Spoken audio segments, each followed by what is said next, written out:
વધુ એક મહત્વના સમાચાર અત્યારે સામે આવી રહ્યા છે અને તેના પર નજર કરીશું, જેમાં અમદાવાદ ચાંદખેડામાં ઈડીનું સર્ચ ઓપરેશન ચાલી રહ્યું છે। ઈડી દ્વારા ત્યાં તપાસ હાથ ધરવામાં આવી રહી છે અને ચાંદખેડા ખાતે આવેલ બંગલામાં ઈડી દ્વારા તપાસ અત્યારે હાથ ધરવામાં આવી રહી છે, જેમાં ઓનલાઈન ગેરકાયદેસર ગેમિંગને લઈ અને સર્ચ છે તે તેમના દ્વારા કરવામાં આવી રહ્યું છે। સઘન તપાસ થઈ રહી છે। બે લોકોની પૂછપરછ તેમના દ્વારા હાથ ધરવામાં આવી છે। બે લોકો પાસેથી પૂછપરછ કરવામાં આવી છે। ડિજિટલ એવિડન્સની તપાસ અત્યારે તેમના દ્વારા ચાલુ કરી દેવામાં આવી છે। તો આ સમાચાર અમદાવાદથી મળી રહ્યા છે। આ વધુ એક સમાચાર મોટા, જેમાં બેનામી વ્યવહારો મળી આવે તેવી સંભાવનાઓ પણ આ તપાસની અંદર અત્યારે લાગી રહી છે। ત્યારે ચાંદખેડા ખાતે આવેલ બંગલામાં ઈડી દ્વારા તપાસ હાથ ધરવામાં આવી છે।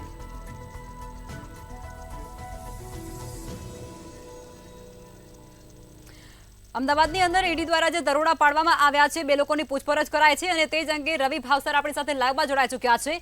રવિ, શું છે આ સમગ્ર વિગતો આ મુદ્દાને લઈને? અત્યાર સુધીમાં તપાસ ચાલી રહી છે, બે લોકોની પૂછપરછ કરાય છે ઈડી દ્વારા।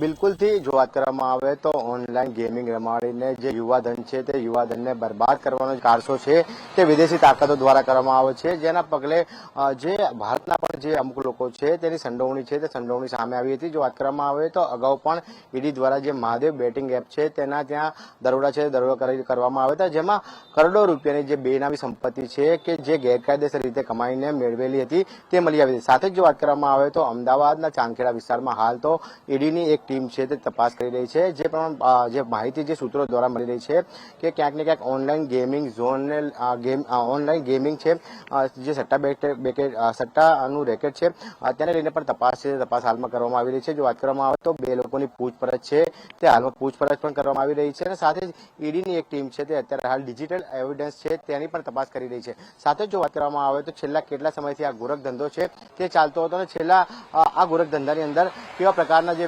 હવાલાના વ્યવહારો થયા છે અને ગેરકાયદેસર રીતે જે રૂપિયા કમાવીને લોકોની જે મૂડી છે તે મૂડીને ક્યાંક ને ક્યાંક બરબાદ કરવાનો જે કારસો છે તે કારસો ઘણા લોકો કરતા હોય છે। તેમની ઉપર હાલ તો ઈડીની જે તવાઈ છે તે તવાઈ કરવામાં આવી રહી છે।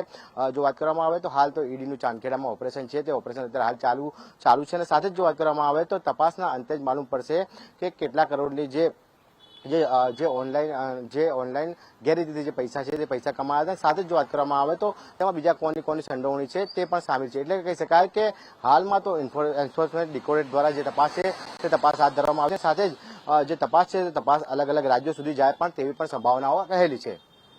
જી રવિ, યુવાનોમાં ઓનલાઈન ગેમનો અત્યારે ક્રેઝ વધી રહ્યો છે અને તેના પર ફ્રોડ પણ અત્યારે વધારે થતા હોય છે। ત્યારે હવે આ જે સમગ્ર બાબત છે તેને ઈડી ક્યાંક નહીં સાંખી લે અને ઈડી અત્યારે સઘન ચેકિંગ આ વસ્તુ પર કરી રહી છે, શું કહેશો?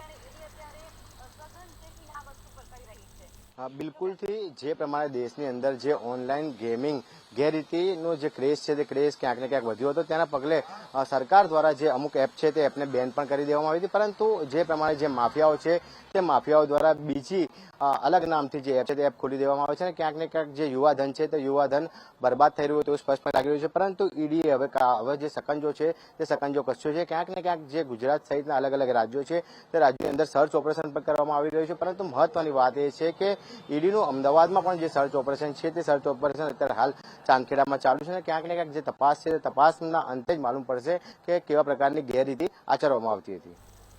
જી રવિ, જે પ્રમાણે આ તપાસનો ધમધમાટ સમગ્ર રાજ્યોની અંદર અમદાવાદની અંદર અત્યારે આવ્યો છે, પણ આ પહેલા અનેક રાજ્યોની અંદર પણ થઈ રહ્યો છે। હવે આની અંદર જે બેનામી વ્યવહારો છે તે કરોડોની માત્રામાં સામે આવે તે પ્રકારની શંકા પણ સેવાઈ રહી છે। બિલકુલથી જો વાત કરવામાં આવે તો ઈડી દ્વારા સૌથી મોટી કાર્યવાહી છે તે કાર્યવાહી મહાદેવ બેટિંગ એપ્સ ઉપર કરવામાં આવી હતી, જેમાં હજારો કરોડો રૂપિયાનો જે આંકડો છે તે આંકડો સામે આવ્યો હતો। પરંતુ જે પ્રમાણે ગુજરાતમાં પણ અલગ અલગ જે યુવાનો છે તે યુવાનો ક્યાંક ને ક્યાંક ઓનલાઈન ગેમિંગના રવાડે ચડ્યા હોય તેવું સ્પષ્ટપણે લાગ્યું હતું, જેના પગલે હાલમાં તો અમદાવાદ ખાતે પણ જે ચાંદખેડા ખાતે સર્ચ ઓપરેશન છે તે સર્ચ ઓપરેશન કરવામાં આવી રહ્યું છે। સાથે જ જો વાત કરવામાં આવે તો ઈડી દ્વારા સઘન પૂછપરછ છે તે સઘન પૂછપરછ બે વ્યક્તિઓની કરવામાં આવી રહી છે। સાથે જે પ્રમાણે જે ગેરકાયદેસર રીતે જે ઓનલાઈન ગેમિંગનો જે ધંધો ચલાવનાર લોકો છે તે લોકો પર ક્યાંક ને ક્યાંક જે તવાઈ છે તવાઈ હાલમાં ઈડી દ્વારા મચાવવામાં આવી રહી છે। જી રવિ, જે પ્રમાણે અત્યારે બે લોકોની પૂછપરછ તેમના દ્વારા કરવામાં આવી રહી છે, પરંતુ આ જે તપાસનો ધમધમાટ છે તે આગળ વધે તેવા અત્યારે ચાન્સ વધી રહ્યા છે અને તેમાં મોટા ખુલાસા પણ થઈ શકે છે।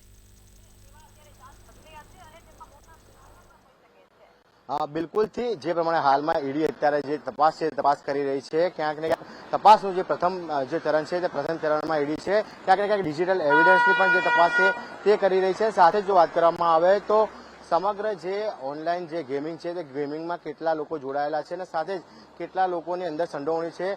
દુબઈથી હવાલા મારફતે પૈસા છે તે પૈસા મોકલવામાં આવતા હતા તેની પણ તપાસ છે તેની તપાસ કરવામાં આવશે. સાથે જ ગેરકાયદેસર રીતે મની લોન્ડરિંગ જે કરવામાં આવ્યું હતું તેને લઈને પણ હાલમાં ઈડી છે તે ઈડી અત્યારે હાલ તપાસ છે તપાસ કરી રહી છે. રવિ, ચાંદખેડાની અંદર જે બંગલો છે તેની અંદર ઈડીએ તપાસ હાથ ધરી છે. હવે તે તપાસની અંદર કોઈ ખુલાસા થઈ શકે એવી આશંકા અને જાણકારી તમને ખરી?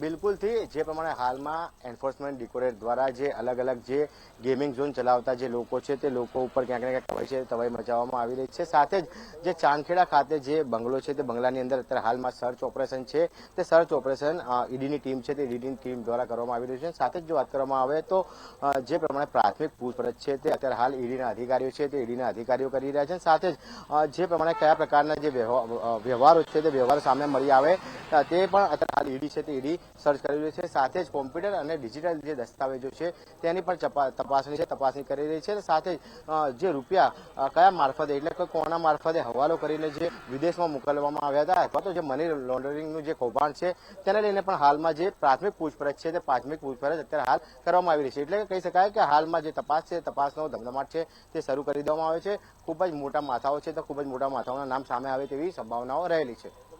જી રવિ, જાણકારી આપી તે બદલ આપનો આભાર. સમાચાર સામે આવી રહ્યા છે જે સમાચારની અંદર અત્યારે અમદાવાદમાં ઈડી દ્વારા સર્ચ ઓપરેશન હાથ ધરવામાં આવી રહ્યું છે અને તે અંતર્ગત મોટા ખુલાસા થઈ શકે છે તે પ્રકારની વિગતો પણ અહીં સામે આવી રહી છે.